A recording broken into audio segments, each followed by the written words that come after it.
to affect people, especially indigenous peoples, migrants and persons who are disadvantaged, and this despite national efforts, regional and global efforts, which highlights the fact that racism and racial discrimination continue to be a threat to the power of the state to eradicate them. In the light of all of this, to combat racial discrimination, well, we states need to demonstrate determination and find new ways to guarantee the right to non-discrimination and equality. Guatemala is made up of a multi-ethnic and multicultural peoples, which is why we recognize that the promoting the full participation and competition of our peoples for them to work, to live in peace within our borders is fundamental, which is why we need to achieve sustainable development. Under the administration of President Mariano Arevalo, Guatemala is today prioritizing strategies and establishing important partnerships in order to embody in our processes to plan and develop national policies, elements which will contribute to the elimination of racism, xenophobia, racial discrimination, in order to achieve the SDGs. We need to tackle the deep causes of racism and all forms of racial discrimination, and leave no one behind. Thank you. Muchas gracias, embajador. A continuación, la. Thank you. Italy, you have the floor. Thank you, Madam Vice President. Italy aligns itself with the EU statement. Last March, we celebrated the 60th anniversary of the adoption of the International Convention on the Elimination of All Forms of Racial Discrimination, which marked a major step forward in the global fight to eradicate racism. Since Italy's accession to the Convention in 1975, the fight against all forms of discrimination has been an integral part of our commitment to protect and promote human rights, also in compliance with the Italian Constitution. In this regard, Italy has accepted many of the recommendations formulated during the fourth UPR cycle concerning contemporary forms of racism and xenophobia, including by adopting the new National Plan Against Racism, Xenophobia and Intolerance on June 12th. The plan, developed with the National Office Against Racial Discrimination, focuses on preventing and addressing discrimination and inequalities, and on enhancing social cohesion across key areas like work, housing, education, health, security, justice, and media. Specific actions have been defined, including training of public officials and awareness campaigns. Italy remains steadfast in the fight against all forms of discrimination, standing for inclusion and respect for every individual. I thank you. Muchas gracias. Thank you very much indeed. And I give the floor to the delegation of Spain. Señora Vicepresidenta. Madam Vice President, Spain supports what was said by the EU and thanks the Special Rapporteur for her reports. We agree with you in the need to combat discrimination by using an intersectional approach, because racism and other forms of intolerance affect concretely racialized women, Afro-descendant women, migrant women, and our public policies must be geared towards the concrete needs of these women.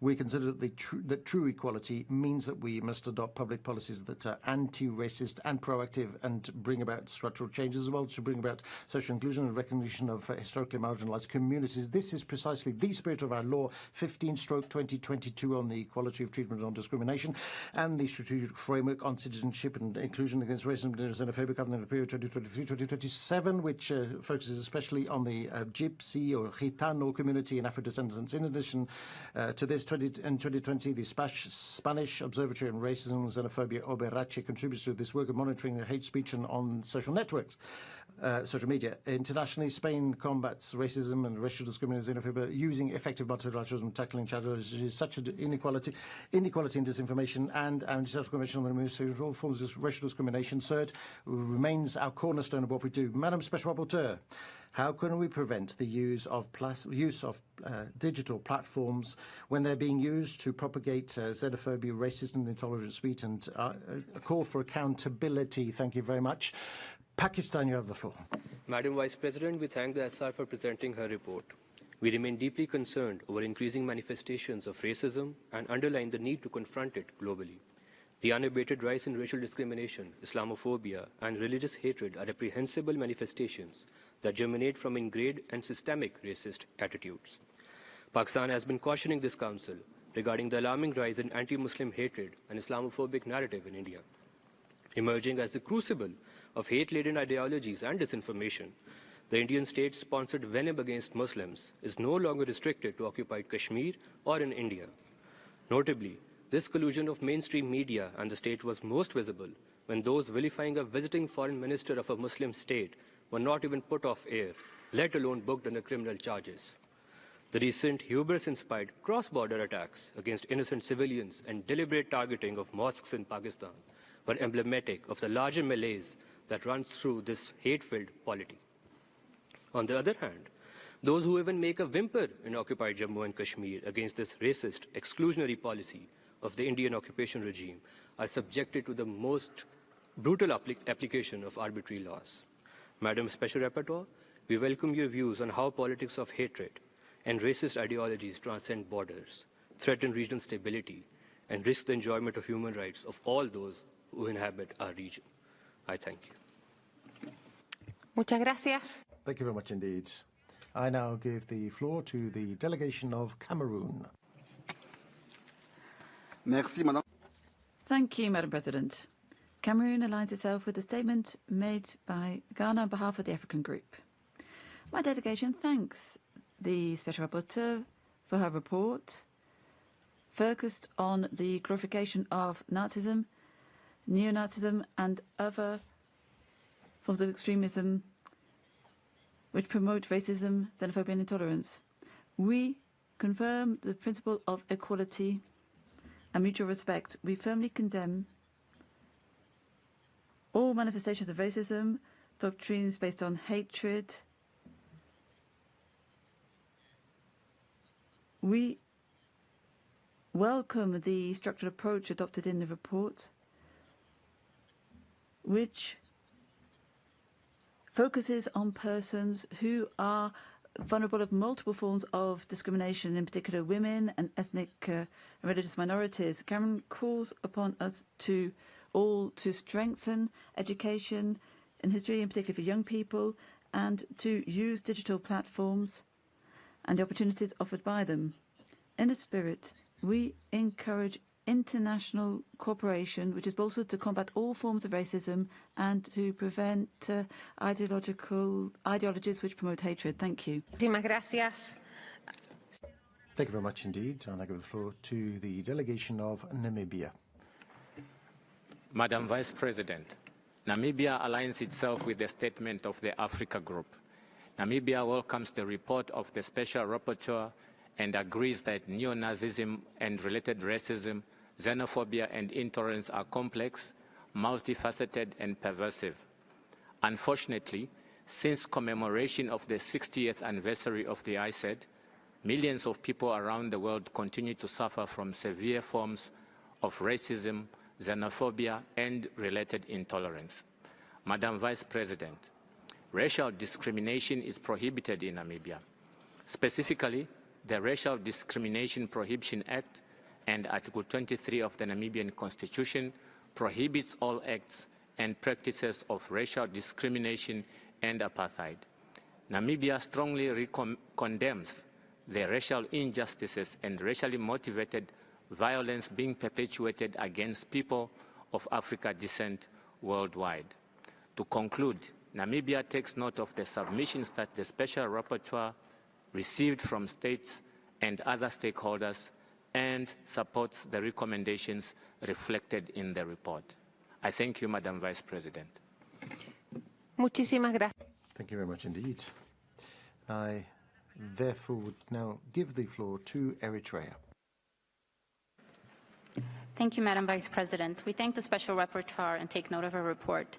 We always welcome this dialogue, but we believe it is imperative that we hold frank discussions. These conversations, year after year, often sound the same. We denounce racism, discrimination, and all forms of intolerance. We reaffirm our commitments, and yet we have very little to show for it. We live in a time when we are witnessing attempts to eliminate entire populations. We live in a time when still today Black women across Western countries face a higher risk of dying from childbirth due to medical negligence. We live in a world where people fleeing wars are being treated like second-class citizens in their destination countries. These are the facts. The gaps between our declarations and our actions are glaring. Many of the processes we discussed today, programs, action plans, consultations, working groups, have been ongoing for decades. But communities continue to experience racism not as a theoretical concept, but as a daily lived reality. It is disingenuous to continue speaking in the same tone, often recycling old commitments without accountability, measurable outcomes, or centering those most affected. The work that needs to be done is not ambiguous. It has been clearly outlined by all of us, as well as by this body, through numerous UN reports. If we are serious about dismantling systematic racism, we must stop relying on rhetorical performance and start matching words with real actions. I thank you. Muchas gracias. Thank you very much indeed. And now give the floor to Kuwait. You have the floor. السيدة نائبة الرئيس يأخذ وفد بلادي علما.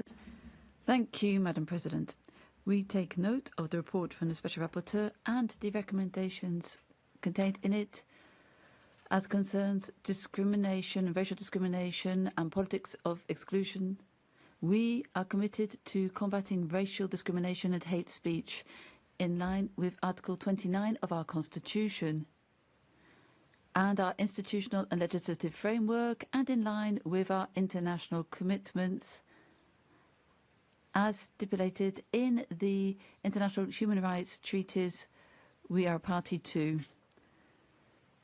As is mentioned in the report, we are seeing an increase in systemic racial discrimination against the Palestinian people within the occupied Palestinian territory and outside this. There's targeting of those who defend their rights, and including those who are in solidarity with the Palestinian people, are sometimes characterized as propagating hate speech. So our question is as follows: what are the mechanisms which could be activated by this Council to guarantee effective protection of persons whose rights are violated, and to make sure there's accountability for those who use legal or political means to quieten them and to keep them silent and to criminalize solidarity? Thank you. Gracias. Thank you. I now give the floor to the distinguished Ambassador of Albania. Thank you, Madam Vice President. Albania thanks the Special Rapporteur for her report. We note with concern a global increase in cases of discrimination, intolerance and violence motivated by Islamophobia, anti-Semitism and Christianophobia, which directly affect the enjoyment of human rights and threaten religious harmony and coexistence. We welcome the Special Rapporteur's recommendation, particularly those related to the need to intensify awareness raising and educational efforts, particularly among young people, strengthen mechanisms for regulated online content, and promote tolerance, respect for human rights and diversity. Nationally, we have successfully implemented vigorous policies to prevent and combat all forms and manifestations of racism, xenophobia and intolerance, adopting appropriate legislation, establishing national independent institutions to prevent and combat this phenomenon. In concrete terms, the Albanian Commission for Protection Against Discrimination plays a key role in preventing and combating discrimination. We recognise the challenges remain. Albania remains committed to strengthening its legislative framework and institutional mechanism to combat all forms of discrimination. Finally, Albania expresses its commitment to fully cooperate with national, regional and international mechanisms and institutions to build a world free from racism and intolerance. I thank you. Muchas gracias. Thank you very much indeed, Ambassador. And I give the floor to the delegation of Costa Rica. You have the floor. Thank you, Madam Vice President. We thank the rapporteur for her report and welcome, in particular, her intersectional approach proposed from the perspective of racial justice. My country restates its commitment to the principles of equality and non-discrimination enshrined in international human rights law and highlights efforts made to guarantee equitable access to rights by our peoples, namely Afro-descendants, Indigenous and migrant peoples. We have currently been organising information workshops on the development of national strategy for a society free of racism, racial discrimination and xenophobia, whose purpose is to communicate the path to follow after the conclusion of our national policy for a society free of racism, racial discrimination and xenophobia 2014-2025, which has led to our national strategy, which will update a number of the aspects of the general guidelines, management models and assessment of the existing policies. Thus, we are seeking to ensure that what the state does is cross-cutting as it seeks to combat racism and racial discrimination by promoting the realization of human rights for all our peoples and using a cultural diversity perspective, but also based on equality and gender equality, accessibility and sustainable development to ensure that our society becomes more inclusive and equitable. We support the Special Rapporteur when she calls for us to interpret coherently existing international instruments to include the obligation to combat discrimination intersectionally. Thank you very much. Thank you very much, says the Vice President. I give the floor to Benin. Madam President, the delegation of Benin thanks the Special Rapporteur for her report and aligns itself with the African Group statement. As underscored in the report, an intersectional approach is vital to fully understand and combat systemic racism and multiple forms of discrimination, oppression and marginalization. In Benin, we have rich cultural and ethnic diversity, and our constitution guarantees equality before the law for all, with no distinction to origin, race, and so on, and it recognizes the same rights for foreigners resident in our territory. And in this spirit, we adopted in 2024 a law recognizing the citizenship of Benin for Afro-descendants. And as a party to different international instruments to combat racial discrimination, including ICERD, we had the pleasure of presenting our initial report in August 2022. We renew our commitment to the DDPA. Thank you. Muchísimas gracias. Thank you very much indeed. I recognize the delegation of Kenya.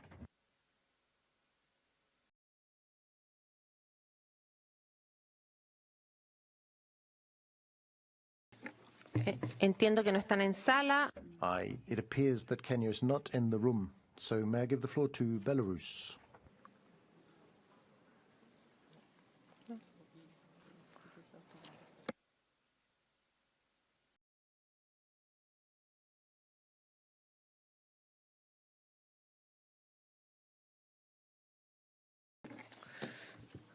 Este fue entonces el último. This was the last speaker we could accommodate. We now move on to our national human rights institutions speakers and NGOs also. In this connection, I first give the floor for a joint statement to the World Jewish Congress. Please go ahead. Madam President, the World Jewish Congress addresses this Council with deep concern. Anti-Semitism has surged alarmingly since October 7, 2023, manifesting in increasingly visible and violent ways across many societies. Synagogues have been attacked. Jewish children are not longer safe in Jewish schools. Hatred against members of our community is too often excused as a political expression. It is not. It is vile anti-Semitism. We have consistently brought this to your attention in the hope of galvanizing meaningful and unified action. An urgent and coordinated response is needed now. Let us be clear. Anti-Semitism is not activism. It is hatred, pure and simple. It threatens Jewish communities and undermines the foundations of democracy and human rights. We must also reject any attempt to suggest that the atrocities of October 7th require context. There is no context, none whatsoever, that excuses the massacre of civilians that has been done to women and children or the execution of youth at a music festival. These were acts of terror. Framing them otherwise betrays this Council's moral responsibility and purpose. The safety and dignity of Jewish communities is not negotiable. They must be defended through the uncompromising prosecution of hate crimes, the credible rejection of all forms of anti-Semitism, and a firm stance against those who glorify anti-Jewish violence. Thank you. Muchas gracias. Thank you very much. International Dalit Solidarity Network is next. Thank you, Chair. The International Dalit Solidarity Network thanks the Special Rapporteur for her report and for highlighting the tripartite marginalization of caste, gender and poverty in South Asia. Intersectional discrimination, especially where caste and gender overlaps, remains widespread. Factors like economic status, disability, religion, and sexual orientation further deepen exclusion, limiting access to rights and opportunities. An intersectional approach is essential to address systemic caste-based discrimination. However, we are concerned that both the UN and the caste-affected states are not giving this issue the attention it demands.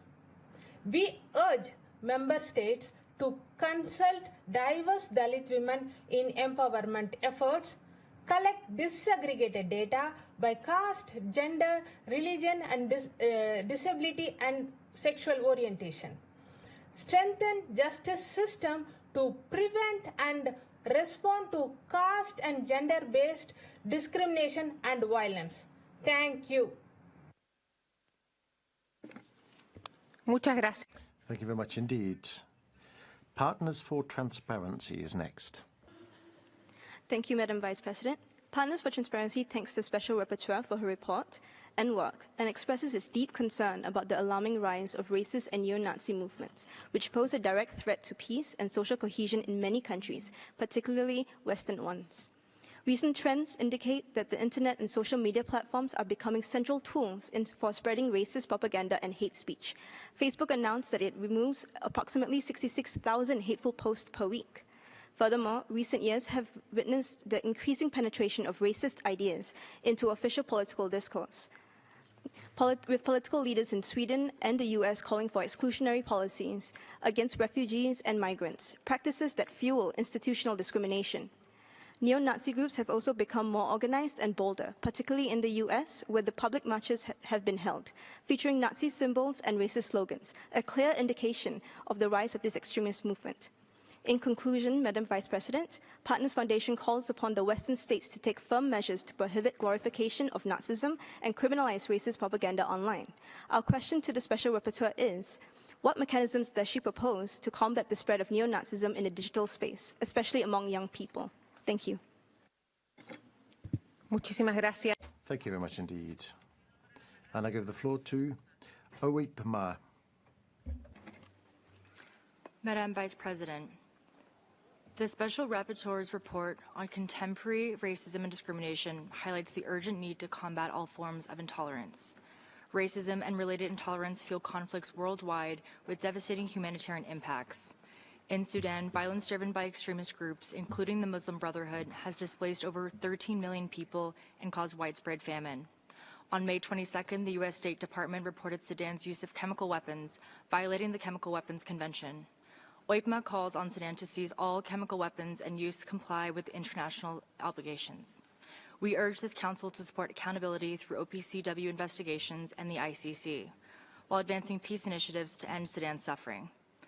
Aligned with the UN's mission to protect future generations from war, OIPMA proposes an international decade of tolerance from 2025 to 2035. This initiative seeks to eradicate intolerance, hatred, and extremism, foster peace, and promote empathy, education, inclusion, and intercultural dialogue, especially in LDCs. Tolerance must become a daily practice across policies, education, and communities. Only sustained collective action can build a future of peace, dignity, and respect. Thank you, Madam Vice President. Muchas gracias. Thank you very much indeed. Consejo Indigenista Misionario, you have the floor. CIMI. Señora Relatora. Madam Rapporteur, your report about the visit to Brazil exposes the ongoing existence of racism against indigenous people, and which is worse, it's gone on for a long time, have an impact on all the indigenous people there. After their historic victory in the Supreme Court in 2023, have seen how their rights have been violated by Congress through Law 14701. There's now a conciliation tribunal created by the Supreme Court, and also that has frustrated the rights. The companies are putting pressure to carry out mining.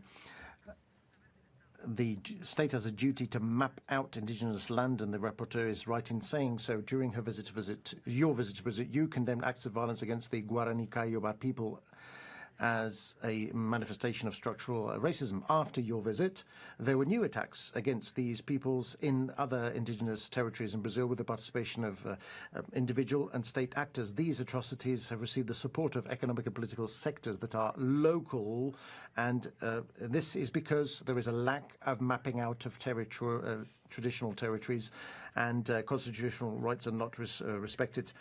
Brazil will be hosting COP30, but the environmental racism of Brazil has left an indelible mark. We urge the government to fully and in good faith implement the recommendations set for your report. Thank you. Muchísimas gracias. Thank you very much indeed. Instituto Brasileiro de Direitos Humanos, you have the floor. Madam, thank you for your report on Brazil's visit. The Brazilian government recognized that racism is systemic and has established important programs and enacted legislation to prevent and address racial discrimination. However, the justice system remains selective, and the public security follows a rather punitive approach, perpetuating systemic racism. This issue, along with the country's unhealed history of slavery, has turned poor neighborhoods into places of constant surveillance and control. In these areas, racially sectors face many barriers to social mobility and are often exposed to police brutality. Because of its strangeness and inequality, prison are used as the near-fast replacement for public policies in communities that not receive basic social services. For many, the state is only present through police and prisons. Brazil overspends incarceration while investment in essential services such as education, health, and housing are reduced. It's urgent that Brazil creates public service and justice policies that work together, consider different forms of intersection discrimination and focus on alternatives to prison. Thank you. Muchas gracias. Thank you very much indeed. And I give the floor to MRG Minority Rights Group. Thank you, Chair. Madam Special Report. We welcome to report and recommend you for recognizing intersectional and systemic nature of the racism in Brazil. As Instituto Vidas Negras com Deficiência Importam and a Minority Rights Group, we echo the urgency of addressing the visibility and the dual discrimination faced by Black people with disability in Brazil. We are deeply concerned that systemic racism and ableism continues to produce and perpetuate disability through state violence, medical negligence, environmental injustice, and structural exclusion. We urge the Council to call on the Brazilian government to recognize the production of the disability through racialized state violence, including policy brutality and obstructive violence. Collect disaggregated and quantitative data of the Black people with disabilities, ensure reproductive justice, and prevent forced sterilization of African descendants people with disabilities. Guarantee accessible and inclusive education to the Black children with disabilities. Strengthen policies that promote independent living and end institutionalization practices. Without the urgent targeted action, Black people with disability in Brazil will remain and at the margins and anti-racist and disability agendas. Thank you. Muchas gracias. Thank you very much indeed. Shams, you have the floor. Madam Special Rapporteur, Shams expresses its deep concern over Israel's persistent and systematic racial discrimination and apartheid policies against the Palestinian people in clear violation of international human rights law and international humanitarian law, including the International Convention on the Elimination of All Forms of Racial Discrimination. For decades, Palestinians have been subjected to a system of apartheid, segregation, and racial discrimination manifested in discriminatory laws, policies, and practices that permeate every aspect of daily life. This includes the illegal construction and expansion of settlements, the forced displacement of Palestinian communities, restrictions on movement, arbitrary arrests, home demolitions, and the denial of basic rights solely based on national and ethnic identity. The dual legal system enforced in the occupied Palestinian territory, whereby Israeli settlers enjoy full rights under Israeli civil law, while Palestinians are subjected to harsh military rule, is a stark embodiment of racial discrimination. We urge your mandate to address the entrenched system of racial discrimination imposed on Palestinians and call on the international community to uphold its legal obligations.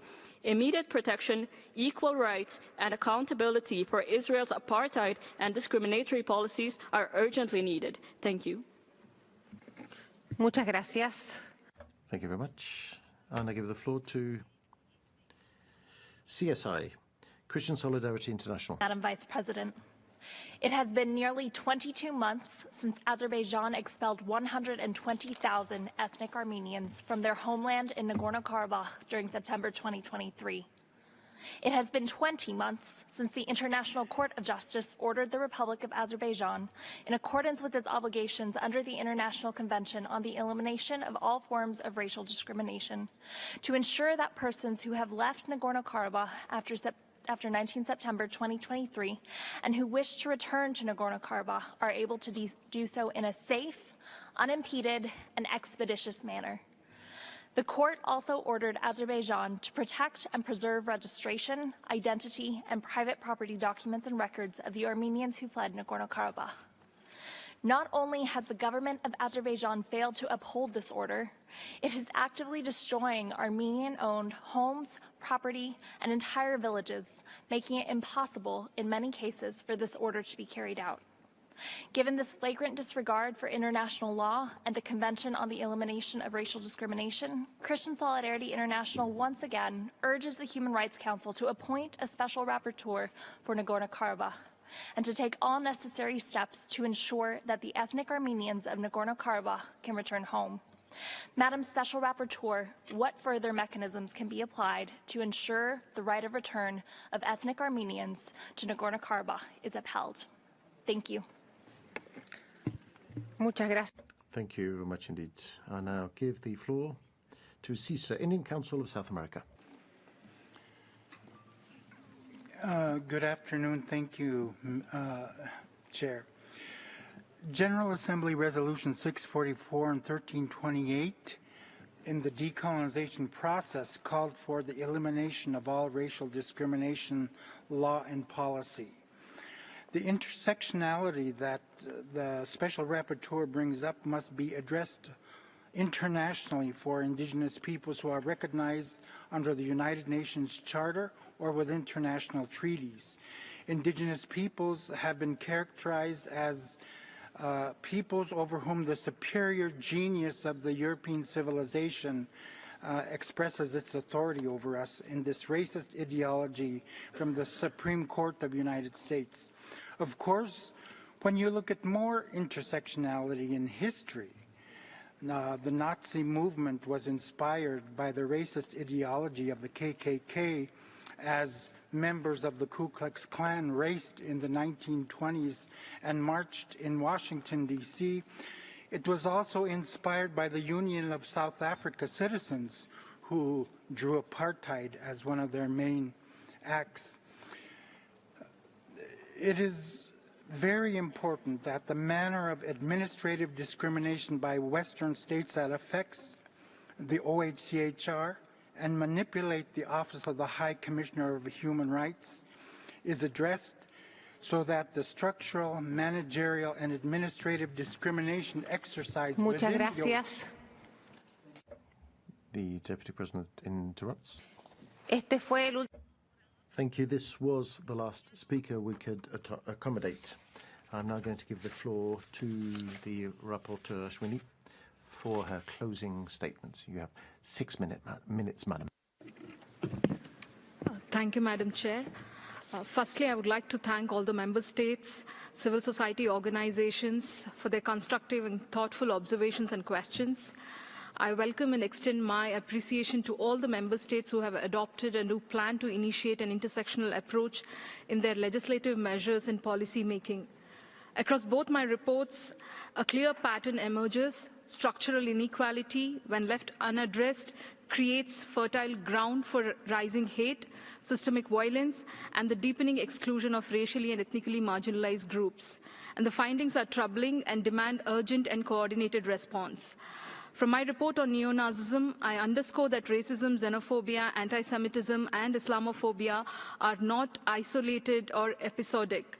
They're complex, multifaceted, and increasingly normalized, and stakeholder submissions reveal a marked rise in racially motivated hate crimes, anti-Semitic and anti-Muslim incidents in the recent past, and the mainstreaming of far right-wing ideologies into public discourse and politics.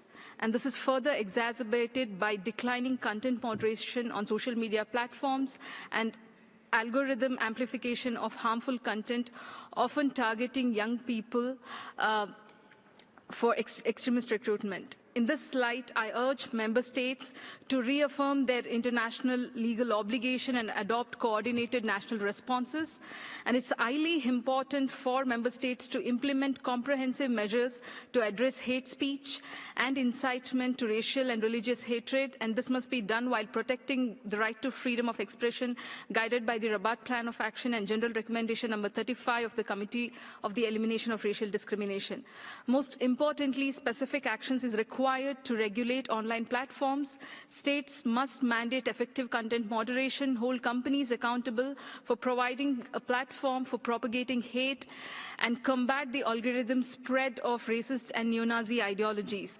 Member states must take serious note of corporate accountability pertaining to hate speech disseminated on social media platforms. I also call for criminalization of acts that glorify Nazism and incite racial hatred, alongside the adoption of national action plans to combat racism and far-right extremism. Finally, disaggregated data is essential, and states must systematically collect and publish data on hate crimes and hate speech, including incidents that promote neo-Nazi ideologies, and the data has to be disaggregated by race, ethnicity, religion, gender, caste, and other relevant markers. With regards to the comments and questions on best practices to adopt intersectional approach and reparatory justice, and to improve international standards, and tangible actions to be taken for the adoption of intersectional approach, I would like to reiterate that there is a dire need to change the pedagogy and discourse of legislative reforms to develop intersectional approach in policy making. And my report emphasizes that understanding and addressing racism and racial discrimination and other forms of similar discrimination today requires an intersectional approach. And I must say that intersectional approach is not a theoretical preference, it is a legal and empirical necessity. And intersectionality has to be grounded in the lived experiences of affected persons, must be integrated in all aspects of policy, law, and institutional reforms, and member states must ensure that those impacted by systemic racism, such as women of African descent, Dalit, Indigenous women, Roma, Muslim, and Arab women, Palestinian women, persons with disabilities, LGBTQI individuals, stateless persons are not merely consulted but meaningfully included in shaping solutions. Most importantly, intersectionality must be legally recognized and reflected in comprehensive anti-discrimination frameworks. Legal definition should reflect lived experiences, and it is essential to adopt special measures like that of affirmative action in education, employment, and political representation, including targeted resources for social inclusive policies and community programs. And these community programs must be designed and evaluated using intersectional lens, and the voices of those affected should shape the rational design and outcome of such measures. Apart from this, the data system must be restructured. I urge member states to collect and report disaggregated data across multiple axes: race, caste, gender, disability, religion, migration status, and combine qualitative findings with quantitative accounts to ensure policy is grounded in real-world experiences. And states should adopt and implement reparatory justice mechanisms that address the structural and historical roots of racial and intersectional discrimination, including colonialism, slavery, caste oppression, and patriarchy. And in addition, reparations must be comprehensive, embedded in institutional framework. I would like to conclude by stating that it is now incumbent upon us to move from acknowledgement to action through law, education, policy, data, and accountability. And the credibility of our international human rights system rests on our commitment to confront the most entrenched, interconnected, systemic forms of inequality. I thank you. Muchas gracias.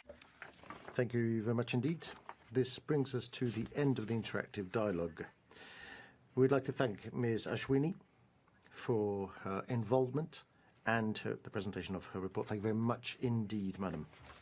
Excellencias.